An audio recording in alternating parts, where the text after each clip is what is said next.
This episode is brought to you by thebabatradingco.com. Every journey begins with the bag you pack. The Men's Rise bag is smart, sleek, and sophisticated. Let us help lighten the load. Visit us now at thebabatradingco.com. That's THEBABA tradingco.com. Today on the Chat and Chew Show. A long time, honestly. And I just didn't want to seem thirsty. How about that? That's the word I was looking for. And so was I thirsty? You were thirsty. But it's okay. It worked out for you. Cloyce and Shelia Dickerson are intentionally living God's roadmap for marriage, serving God, each other, and others. They met in 2012 after both had experienced failed marriages. Today on the Chat and Chew Show, we find out what Shelia and Cloyce mean when they say that every decision, every wrong turn, and every detour led them to and prepared them for each other.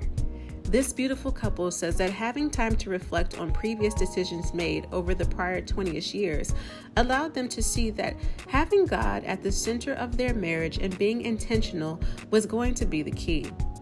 Cloyce and Shelia married on January 1st, 2018, committing themselves to God, to each other, and to being intentional.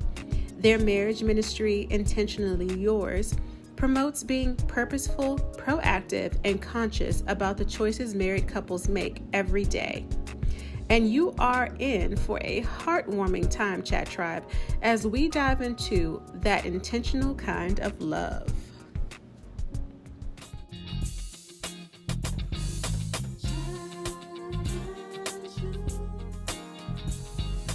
Hello, everybody, and welcome to the Chat and Chew Show. My name is Betty. And I'm Roxanne. And we say this every week. You guys, I really mean it. We are super thrilled that you clicked on the Chat and Chew Show. Woohoo! Roxanne, I wish I had confetti. Go like this. I know. We need to get confetti. I know. Like little seeds. Yes. Little seeds for Chat and Chew confetti. Oh. And as you guys know, the Chat and Chew Show has been designed to empower you to do your relationships better. Today we have a couple of guests who are friends with our producer, and you guys know we have a new producer, Miss Danisha Norwood Smith. Actually, I should call her Coach Danisha, who is also as the coach. They are good friends of hers, and we're super thrilled to have them today. They have a great story that you don't want to miss. So snuggle up with your cup of whatever you're drinking, your hot cup, your cold cup, and relax and enjoy our show.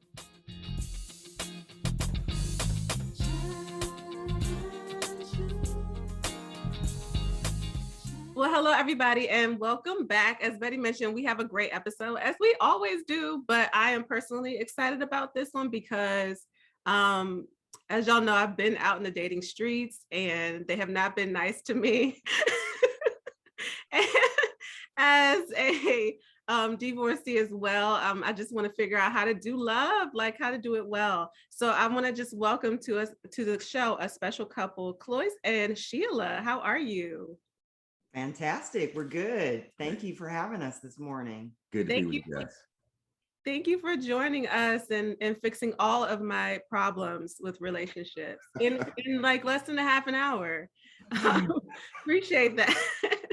So Cloyce and Shelia, you guys have a ministry, Intentionally Yours. And I just want to go back before we get into the ministry and just talk about I don't know how we can do this, but each of your journeys, because you're both divorced, correct? Mm-hmm. Yes. And so I just want to hear, like post-divorce, just how did you meet each other? How long was it before you met each other? All of that. Okay. So, gosh, I was married for about 20 years, actually, and decided, at the point that I decided to leave, that I had enough. I deserved better. I deserved more, and so divorced. And well, let's see. Let me go back.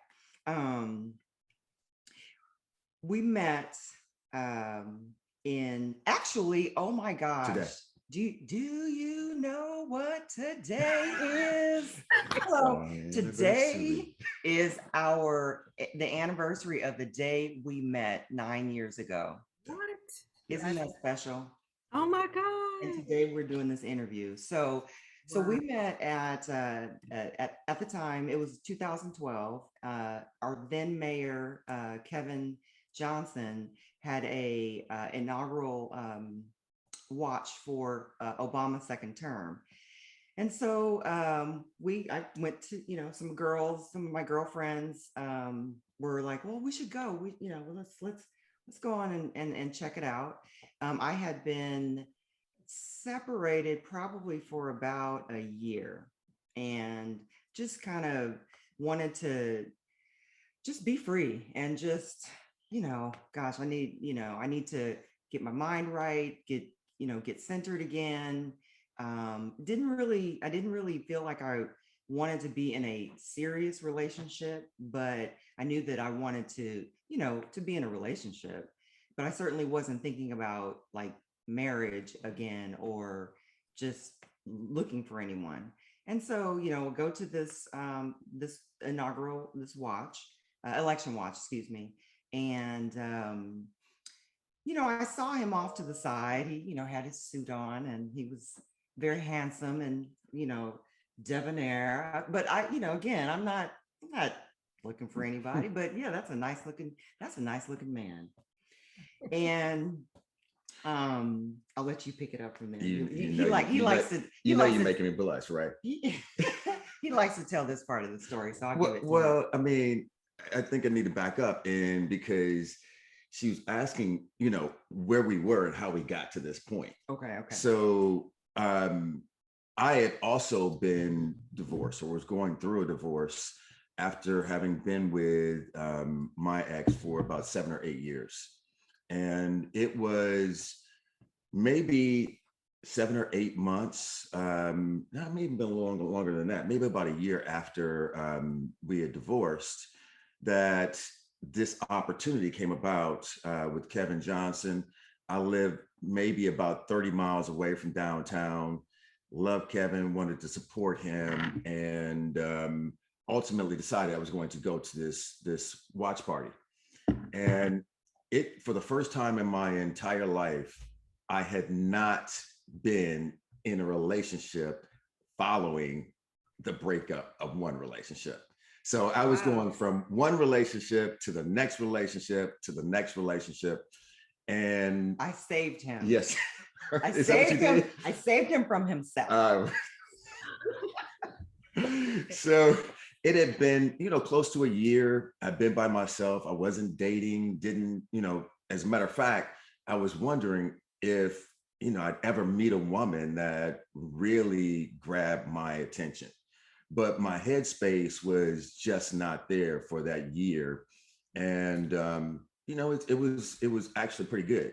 When you have an opportunity to be by yourself, you really have the chance to look at you and not look at what somebody else has done to you or the mistakes that may have caused the destruction of your relationship or your marriage.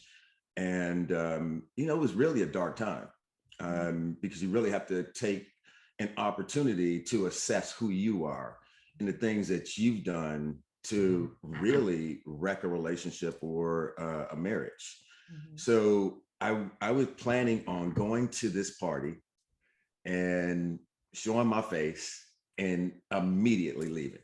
And I got there and I was talking to Kevin Johnson's lawyer at the time, and I happened to turn my head and saw this beautiful woman, and that spark hit. And for the first time in more than a year, I really saw a woman that there was some immediate attraction. And I'd seen other attractive women before, but there was something about her that had drawn me in. And I'm not typically one to go over and talk to a woman, but she was standing with a bunch of her girlfriends. Mm-hmm. There was an opening. I knew one of the girls in the group. So I walked over and had a conversation with the woman that I knew, and basically let everybody else in the group know And there was about, what, 5 or 6 women? Mm-hmm. There's about 5 or 6 women there, but I wanted everybody to know, look, I'm coming over here and I want to talk to her. And so we exchanged numbers. Oh, no, I didn't. He gave me his card. That's exactly right. Right. And we realized that we lived in the same neighborhood, and we also worked out at the same gym. And so he was like, well, maybe we can work out together. I was like, okay, that sounds okay. Well, that workout never happened. I just want y'all to know. That workout never happened. I called her. Well, no, I was waiting for her call. And after day 3, I was like, I didn't get a call from that woman. I'm going ready to track her down. So I called the girlfriend that I knew and said, hey, can you get me the phone number of your girlfriend? This was 3 days. So, I'm like, wait, day 1, I'm not getting a phone call. Day 2, I'm not getting a phone call. I didn't day want, 3. I didn't want to seem like, right, all like. Anyway, yeah. I had to track her down, and it still took her another 2 or 3 days to call me after I had to track her down and send a message to her girlfriends and tell her to call me. But she finally did. We connected, and it's been magic ever since. Well, it hasn't been magic ever since. Sorry, baby. No. But before you guys move on, I want to hear, especially when you are not teenagers anymore. Teenagers, you date one way, and then when you're adult. So you saw her. So the way that you approached her was just. What did you say to her? If somebody who's listening who wants to do you say, take my card? What did you say to her? Well, it was really about finding something that we could mutually connect on. And we were talking about the area in which we lived in, and she opened up and said she works out at Family Fitness, which is the same gym that I work out at. And so I was like, okay, that's an opening. There it is. Okay. There it is. That's your opportunity to say, hey, let's connect and work out at the gym. And it was really nothing, there was no suave, debonair line. Okay. It was just, hey, love to connect with you. Maybe we can work out and have some coffee and, try and get to know each other a little bit. And so what that workout never happened. Did you wait so long to call? Yeah. Well, I did not want to give him the impression that I was overly excited. She wasn't excited at all, y'all. 5 days is not excitement. And I really don't think, I was going to call, I really was, but I really didn't think that like 3 days was a long time, honestly. And I just didn't want to seem thirsty. How about that? That's the word I was looking for. And so was I thirsty? You were thirsty. But it's okay. It worked out for you.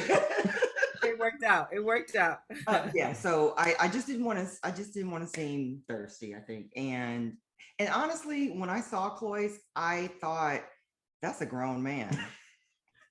Wow. Okay. I was like, wow, he kind of, it was almost a little intimidating, a little bit at first, because just the way he presented was so like regal and just grown. I was like, wow, okay. Yeah, but what she didn't know is I'm a goofball. Right. I learned that later on. That he's pretty cool. But it's a couple things going on for me. I didn't want to seem thirsty. I was a little, intimidated. And I needed a couple days just to, get myself together, I guess. That's something that's huge. And we don't have time to even talk about that. He was a grown man. Yes. I'm like, okay, wait a minute. Because oftentimes, women, when we see somebody, we'll take them no matter kind of where they are. Because if he's acting immature, in our minds, he has potential and I can work with that. For some women, he's breathing. I can work with that. For you to look at him and to say he's a grown, that's a whole nother show. I didn't want to pass that up. That was but you know what? Men do the same thing. it's not just a woman thing. Men do the same thing. I mean, we see a woman and she has maybe one or two qualities that we like, and we forget about those other 30 qualities that really are a deficit that can cause the destruction of a relationship and even your own self-esteem. So it goes both ways. Yeah. Wow, Yeah. that's interesting. And then for the both of you, because the Cloyce, I heard you say there's just something about her when you saw her. Later, did you discover what that was? And I have a second question, but I'm going to wait till after you answer that. But did you ever? Yeah, discover what that and I think somebody's energy you can feel right away by the way they carry themselves, the way they respond to other people. And when you sit back and watch, you can see the love and her love for life and the energy that she exudes when she's talking to someone else. And afterwards, even during our first date, immediately I could feel her heart.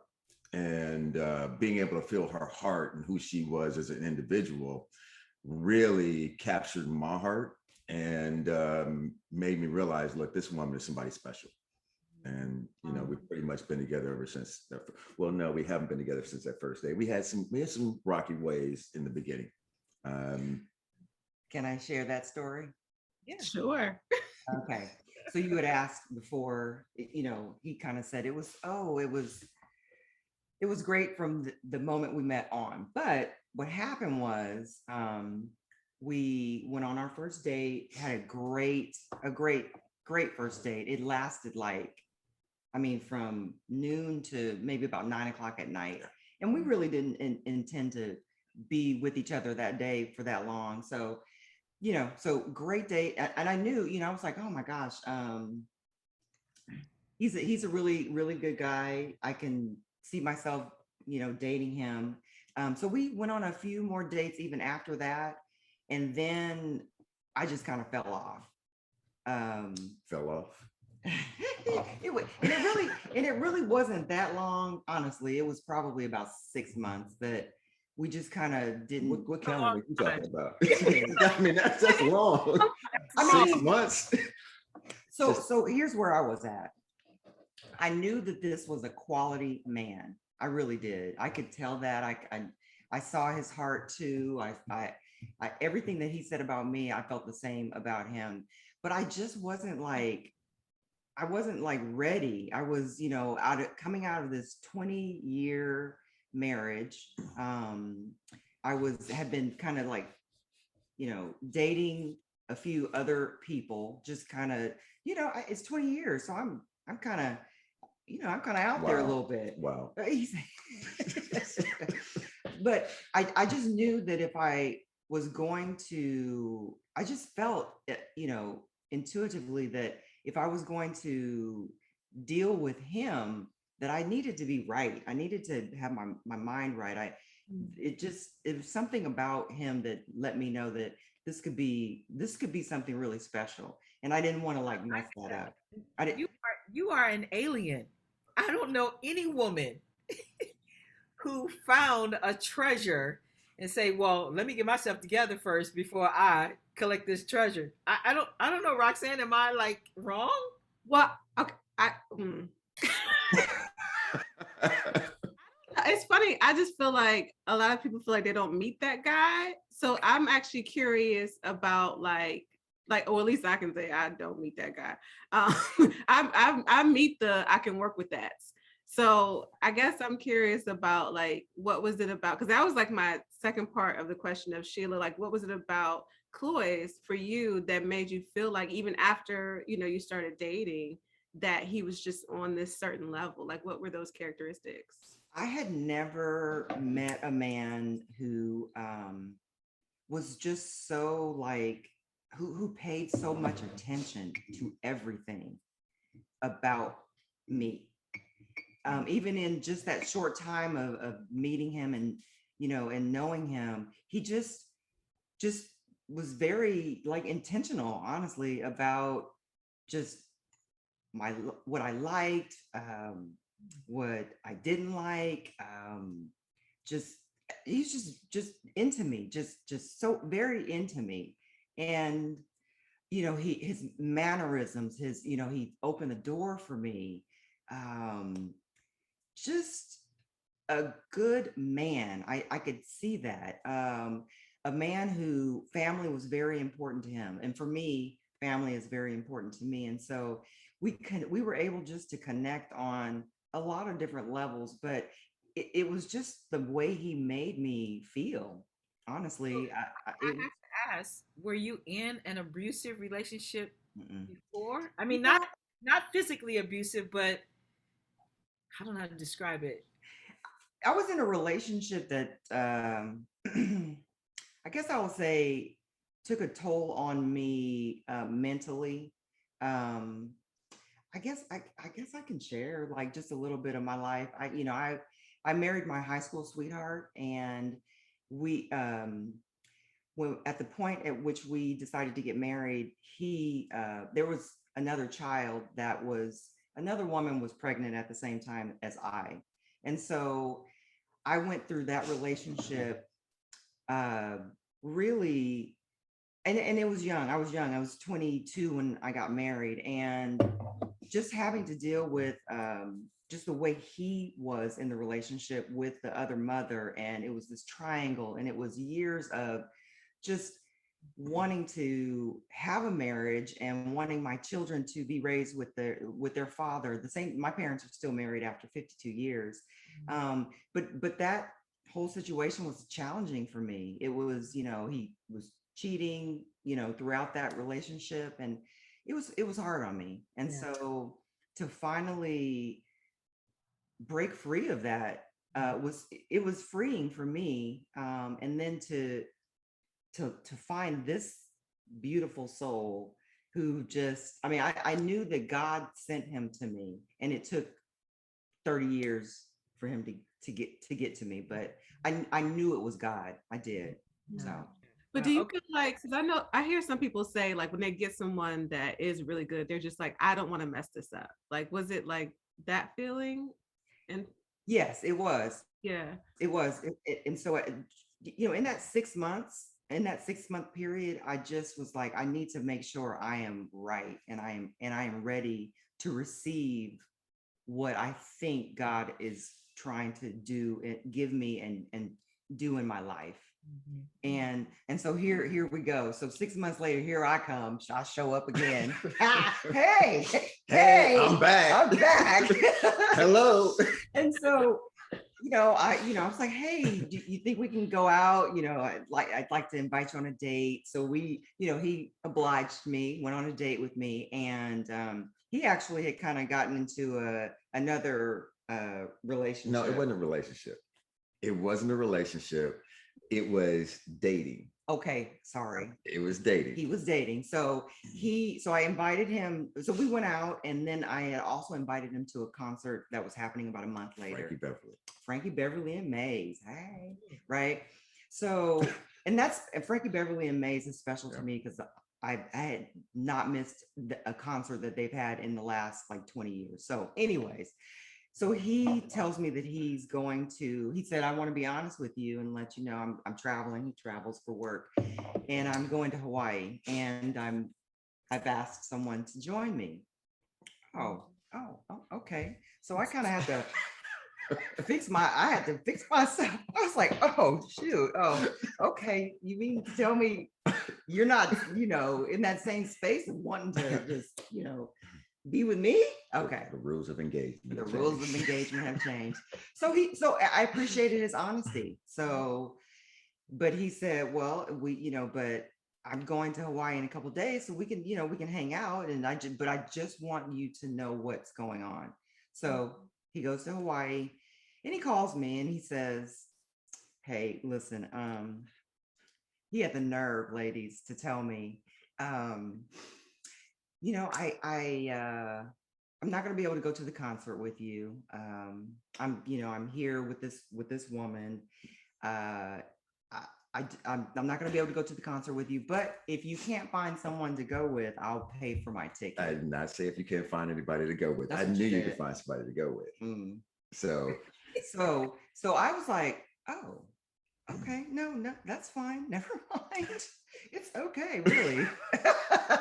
You know, got off the phone, had to pick my face up off the ground. I was like, dang. And I really felt like, gosh, that was that was a missed opportunity for me. In my hiatus of 6 months, I may have missed out on a good thing that I really felt like God had, had sent to me. But I was like, well, you know what? That's what I get. That's, but at the same time, I needed to be right. I needed to be in a good place. So I wanted to show up the way that I was supposed to show up.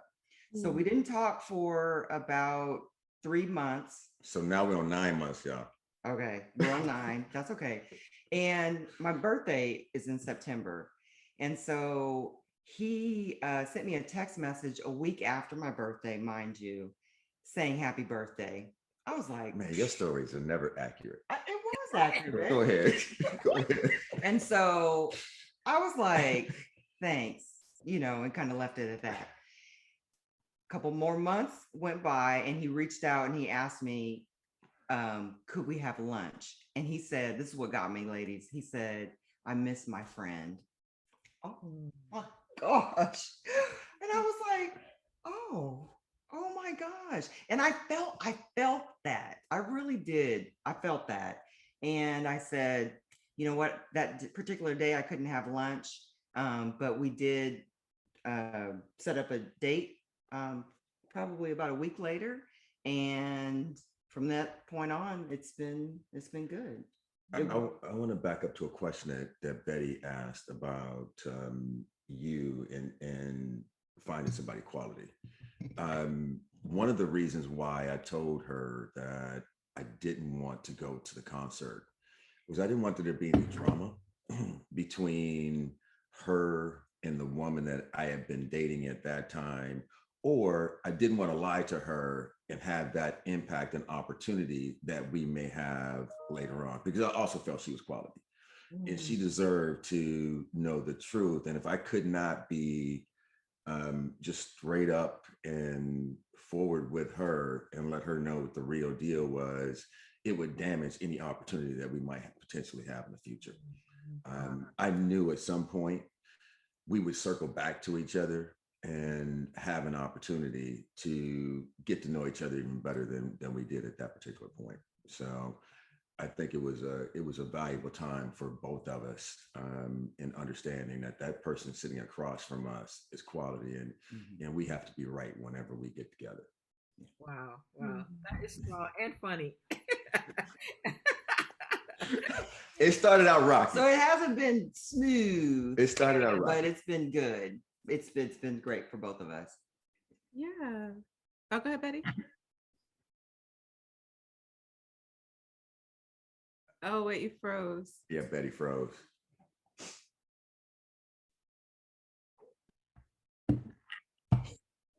Still?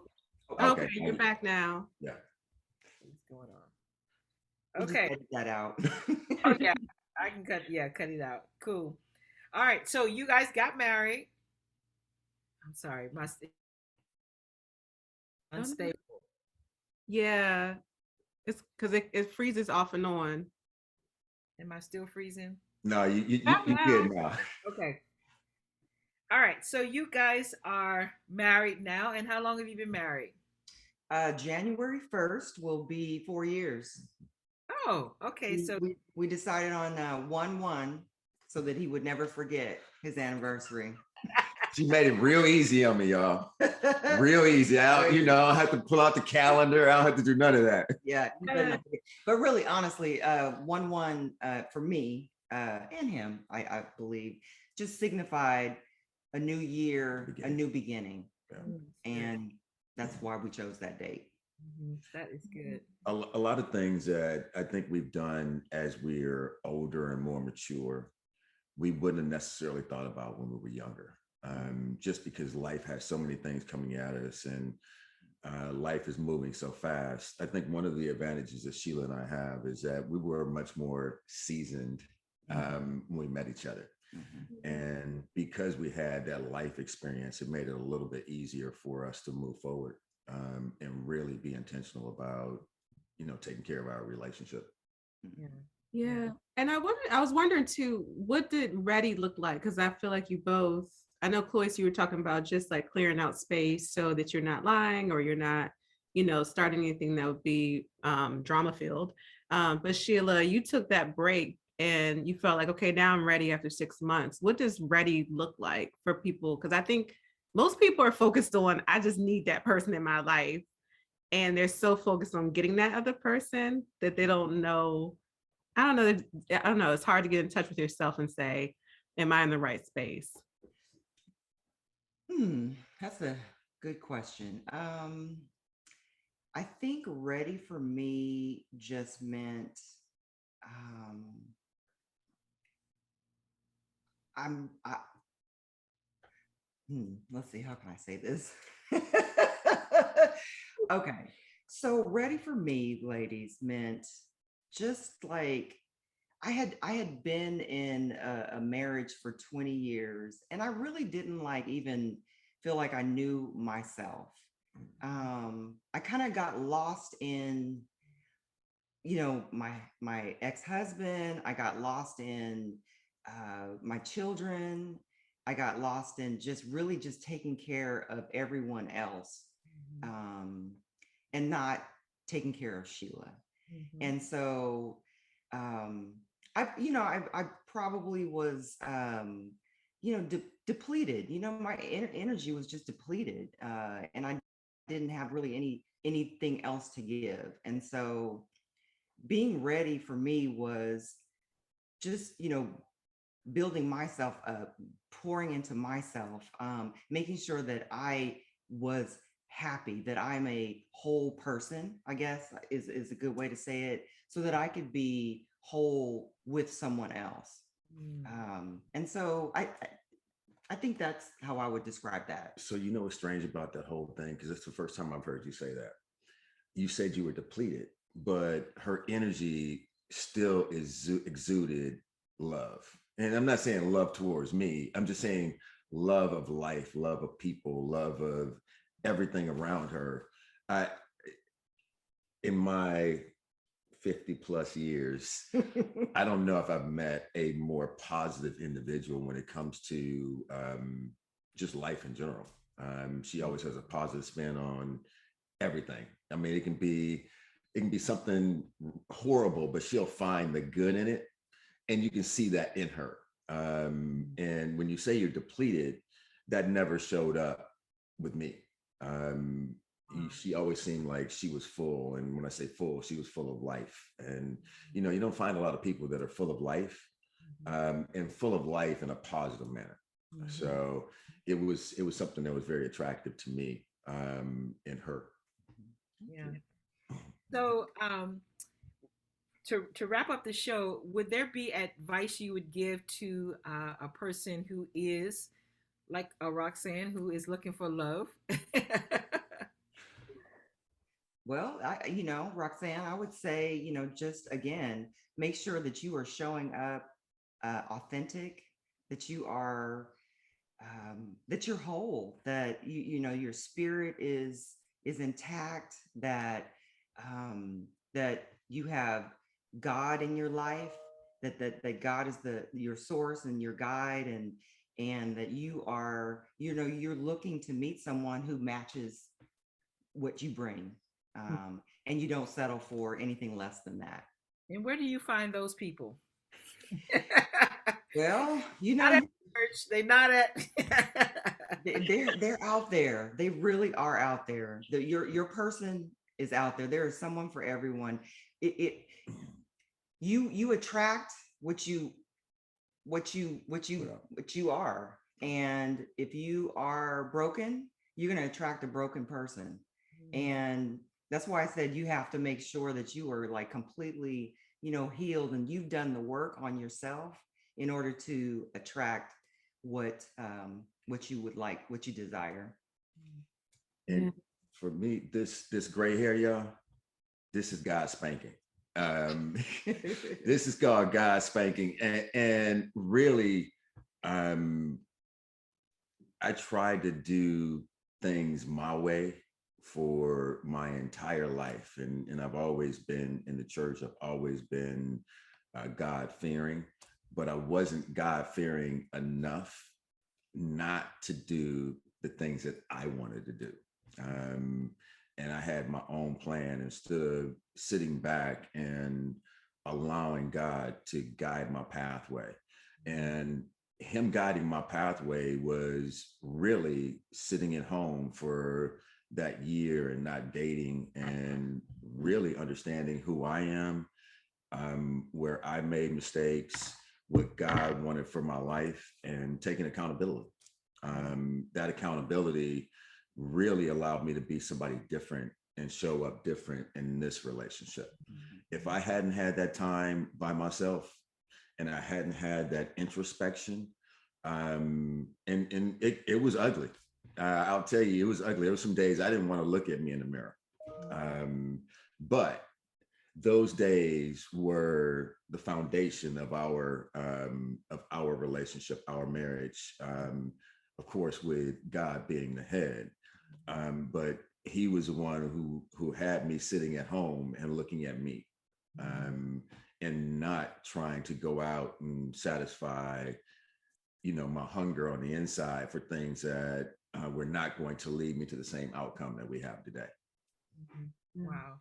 I got a good man, y'all. No, but I love that. You guys. And I got a good woman. So we are at peace. God has worked wonders in our lives. We're happy that we're able to share our story with other people. And hopefully our vulnerability and stating some of the things that we've been through can help somebody else. We've had a road that's been fraught with challenges for both of us. But at the end of the day, God has led us to each other, and we're being intentional about this marriage till death do us part. Nice. I'm telling you, guys are such a beautiful couple. Sweet.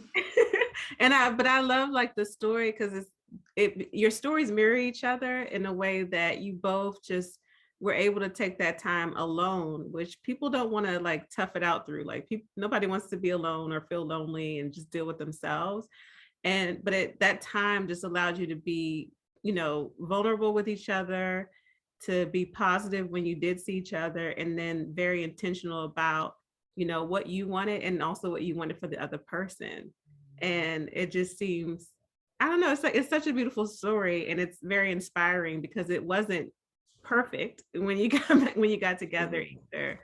And so it's encouraging to hear. So thank you so much for sharing. Absolutely. You're welcome. So are you guys on social media? We are. So tell people where they can find you. So we're on Instagram and Facebook under Intentionally Yours. And it really is a platform for us to share with couples just how to be intentional in their relationships, marriages.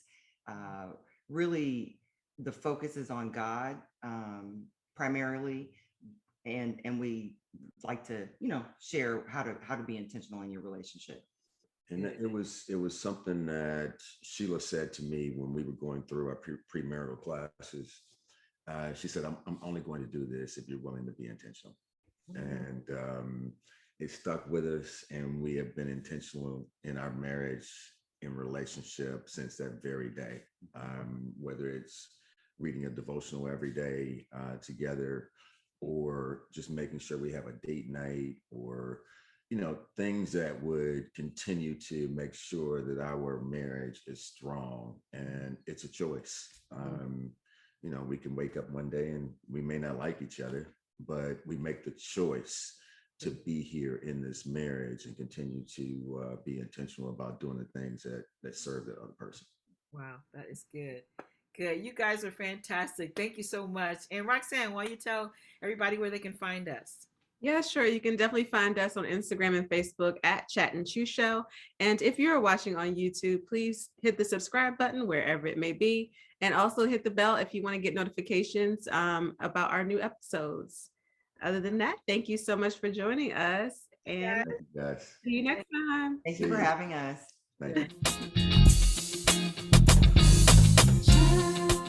This This episode is brought to you by the Chat and Chew Company, host Betty Jones and co-host Roxanne Brew. Today's producer is Danisha Norwood Smith. Original theme music by Elwood Jones and Roxanne Brew.